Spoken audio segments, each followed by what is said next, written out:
fizioterapiya bir dəfəlik müalicədirmi və yaxud biz fizioterapiyanın bir dəfə gəldiyi hər şey aradan götürülürmü? Salam əziz izləyicilər, mən uzman fizioterapevt Əziz Dəvişov. Bugünkü mövzumuz bizə ən çox ünvanlanan suallardan birini cavablamaqdır. Mövzunun ismi fizioterapiya bir dəfəlik müalicədirmi və yaxud biz fizioterapiyanın bir dəfə gəldiyi hər şey aradan götürülürmü? Problemdən və xəstəliklərdən asılı olaraq müalicələr də təbii ki, fərqliliklər göstərir.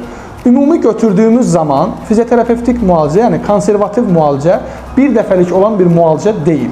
Skalyozlu uşaqlarda bəzən ta yetişkinlik dövrünə qədər rutin kontrollarla, aralıqlarla müalicələr olur. Disk yırtığı xəstələrində simptomlar ortaya çıxdığı zaman, ağrılar olduğu zaman biz mütəmadi şəkildə fizioterapiyadan istifadə edə bilirik. Yəni, hər hansı bir probleminiz varsa, bir gedib bir həftəlikmi, 10 günlükmü, 15 günlükmü fizioterapiya aldığınız zaman bu bütün problemlərin tamamən aradan götürülməsi, uzun illər sizdə heç bir problem olmayacağı anlamına gəlmir.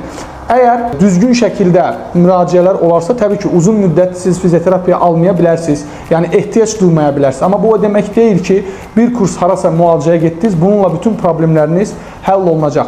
Burada konservativ müalicə olduğuna görə, hər hansı bir cərrahi üsul, ilaç tedavisi olmadığına görə sizin də diqqət etməniz gerəkən çox mövzular var. İki qrup xəstə olur. Bir qrup deyilənləri edir, bir qrup deyilənləri etmir. Bu tapşırıqları yerinə yetirməyən xəstələr, özünü qorumayan xəstələr daha tez-tez fizioterapiya almaya ehtiyacı duyarkən, özünü qoruyan, sağlıqlı beslənən, düzgün yuxu rejimi olan, qidalanmasına düzgün şəkildə fikir verən, idmanlarını xüsusilə rutin olaraq hər zaman edən xəstələrdə fizioterapiya ehtiyacı daha da azalır.